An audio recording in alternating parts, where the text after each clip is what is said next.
بسم اللہ الرحمن الرحیم نحمده ونصلی علی رسوله الکریم اما بعد فاعوذ باللہ من الشیطان الرجیم بسم اللہ الرحمن الرحیم سورۃ الغاشیہ هل اتاک حدیث الغاشیہ وجوہ یومئذ خاشعہ عاملۃ ناصبہ تصلی نارا حامیہ تسقى من عين آنية ليس لهم طعام إلا من ضريع لا يسمن ولا يغني من جوع۔ هل اتاکا کیا آپ تک پہنچی حدیث الغاشیہ چھپا دینے والی چیز کی خبر۔ وجوہ یومئذ خاشعہ وجوہ کتنے ہی چہرے یومئذ اس دن خاشعہ ذلیل ہوں گے، عاملۃ ناصبہ محنت کرنے والے تھکے ہوئے ہوں گے، تسلا نارن گریں گے دہکتی ہوئی آگ میں، تسقى من عین آنیہ پانی ملے گا ان کو ایک کھولتے ہوئے چشمے کا، لیس لہم طعام نہیں ہوگا ان کے پاس کوئی کھانا، الا من ضریع سوائے جھاڑ کانٹوں والی کے، لا یسمن جو نہ ان کو موٹا کرے گی، ولا یغنی من جوع اور نہ ہی کام آئے گی بھوک کے اندر۔ اس صورت کی ابتدائی آیات کے اندر اللہ رب العزت نے کچھ قیامت کی یا جہنم کی منظر کشی کی ہے اور یہ بیان فرمایا ہے کہ جہنم میں لوگوں کا کیا حال ہوگا۔ حل اتاک حدیث الغاشیہ کیا آپ کو معلوم ہے یا کچھ خبر پہنچی ہے اس واقعے کی جو کہ سب کو چھپا لے گی، یعنی اس سے مراد جو ہے قیامت ہے کہ قیامت جو ہے تمام عالم کو ایسی محیط ہوگی کہ وہ ہر چیز کو اپنے اندر چھپا لے گی، اور اس کا ظاہر اندھیرا بھی ہوگا، اور ایک وہ پورے جو دنیا ابھی جس حال میں ہے وہ ساری ختم ہوگی، ایک الگ ہی طریقے کی وہ دنیا بن جائے گی، الگ طریقے کا اس کا سارا منظر ہوگا۔ تو گویا کہ جو دنیا اس حال میں ہے اس سے چھپ کر کسی نئے حال کے اندر آ جائے گی، یا اس کی جو منظر ہے وہ تبدیل ہو جائے گا، ایک حال سے دوسرے حال کے اندر وہ منتقل ہو جائے گی۔ وجوہ یومئذ خاشعہ اور کتنے ہی چہرے اس دن ذلیل ہوں گے۔ تو اس خاشعہ جو ہے اس سے مراد جو ہے کیونکہ ہم نے جگہ جگہ پڑھا ہے اور اس صورت کے اندر بھی ہم یہی پڑھ رہے ہیں کہ قیامت کے اندر جو ہے دو طریقے کے لوگ ہوں گے یا دو طریقے کے گروہ ہوں گے، ایک کافروں کا گروہ ہوگا اور ایک مومنوں کا گروہ ہوگا۔ ایک وہ گروہ ہوگا جنہوں نے اپنے اندر جو ہے اپنے مقدر میں ذلت اور رسوائی، تنگی اور پریشانیاں لکھ دی ہیں، اور ایک وہ گروہ ہوگا ایمان والوں کا جنہوں نے اپنے لیے کامیابیاں، نیکیاں، سکون اور راحت والی زندگی لکھ لی ہے۔ تو اسی حساب سے جو ہے ان کے دو الگ الگ حال ہوں گے، ظاہر ہے جب دو گروہ ہوں گے تو ان کے دو الگ الگ حال ہوں گے۔ تو ان چہروں اور ان گروہوں کا جو حال ہے یا ان لوگوں کا جو حال ہے وہ ان کے چہروں سے جو ہے پتہ لگ جائے گا۔ تو اس کا جو پہلے جو گروہ ہے یعنی کافروں کا گروہ ہے ان کا حال یہ ہوگا کہ وجوہ یومئذ خاشعہ، کہ اس دن جو ہے اس کے چہرے جو ہے ذلت اور خشوع کے حال میں ہوں گے، یعنی خاشعہ سے مراد یہ ہوتا ہے خشوع یعنی جھکنا اور ذلیل ہونا، دونوں ہی معنی آتے ہیں۔ تو اب یہ سمجھیں کہ انسان جو اللہ رب العزت کے آگے دنیا کے اندر خشوع اور خضوع کے ساتھ جھک جاتا ہے، یعنی اپنی پوری عاجزی اور انکساری کے ساتھ جھک جاتا ہے، اور اس کے چہرے پر اس چیز کے بھی آثار ہوتے ہیں کہ جی اللہ تعالیٰ ہم آپ کے آگے جھکتے ہیں اور ہم جو ہے اس دنیا کے اندر کوئی کامیابی، کوئی خیر نہیں پا سکتے سوائے آپ کے، اور اگر ہم نے آپ کے آگے خشوع نہیں کیا، آپ کے آگے ہم نہیں جھکے، آپ کے آگے ہم نے سر تسلیم خم نہیں کیا تو ہم اس دنیا کے اندر ذلیل اور رسوا ہو جائیں گے۔ تو وہ لوگ جو اللہ تعالیٰ کے آگے جھک جاتے ہیں اور اس دنیا کی ذلت اور رسوائی سے بچ جاتے ہیں وہ تو کامیاب ہو جاتے ہیں، لیکن ایک گروہ وہ ہے جو اللہ تعالیٰ کے آگے نہیں جھکتا اور دنیا میں بھی وہ کامیاب ہو بھی جاتے ہیں، زیادہ تر کامیاب نہیں ہوتے، لیکن آخرت میں وہ ہمیشہ جو ہے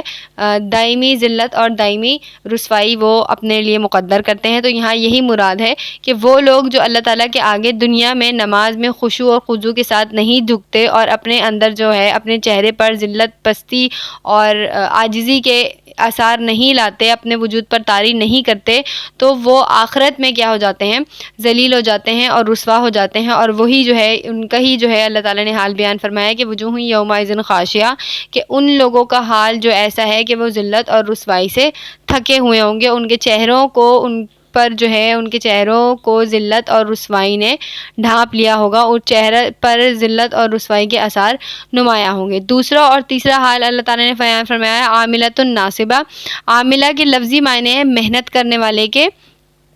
اور ناصبہ جو ہے اس کو کہا جاتا ہے جو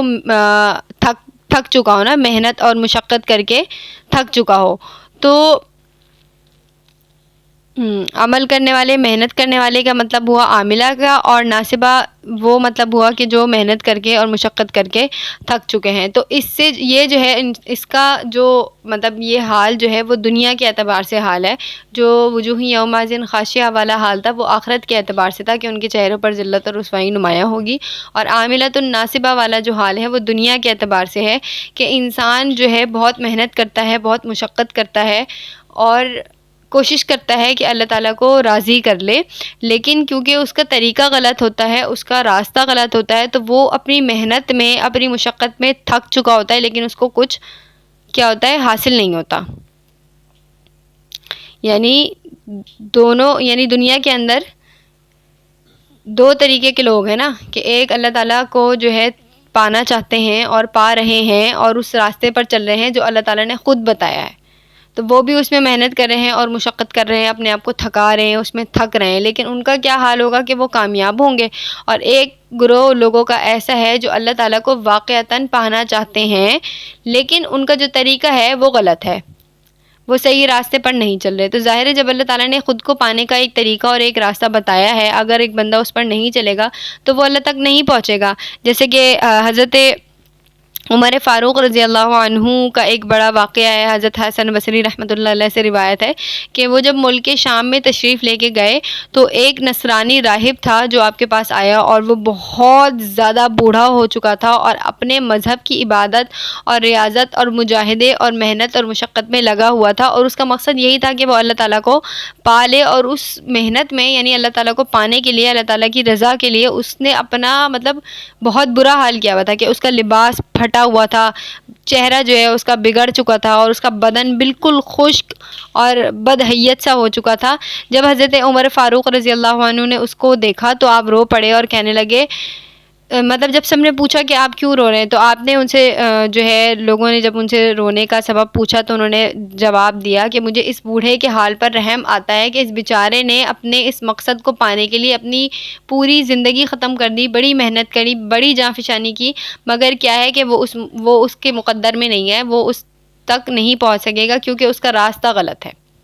اور پھر جو ہے حضرت عمر فاروق رضی اللہ عنہ نے یہ تلاوت فرمائی وجوہ یومئذ خاشعہ عاملۃ ناصبہ، کہ اس دن جو ہے چہروں پر ذلت ہوگی اور رسوائی ہوگی، اور محنت کرنے والے، کام کرنے والے تھک چکے ہوں گے۔ یعنی کہ یہی مقصد، یہی بات ہے کہ انسان دنیا میں محنت کرتا ہے، مشقت کرتا ہے اللہ تعالیٰ کو پانے کے لیے، لیکن اس کا کیونکہ راستہ غلط ہے، اس کا جو طریقہ غلط ہے، تو وہ اللہ تعالیٰ کو نہیں پا سکتا، اللہ تعالیٰ کو نہیں پہنچ پائے گا۔ تو اس کا انجام کیا ہوگا کہ نارن حامیہ،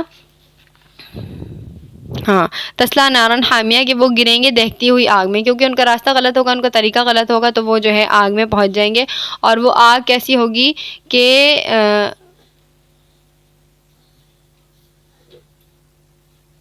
یعنی تسلا نارن حامیہ، حامیہ کے لفظی معنی گرم کرنے کے ہیں، اور آگ کا کام گرم ہونا ہے اور اس کا طبعی حال ہے۔ پھر بھی جو ہے خاص طور سے اللہ تعالیٰ نے نارن کے ساتھ حامیہ کی صفت لا کے یہ بیان فرمایا کہ ایک تو وہ بذات خود گرم ہوگی، لیکن اس کے علاوہ اور بھی عناصر ایسے ہوں گے جو اس کی آگ کو یا اس آگ کو دہکا رہے ہوں گے اور مزید گرم کر رہے ہوں گے۔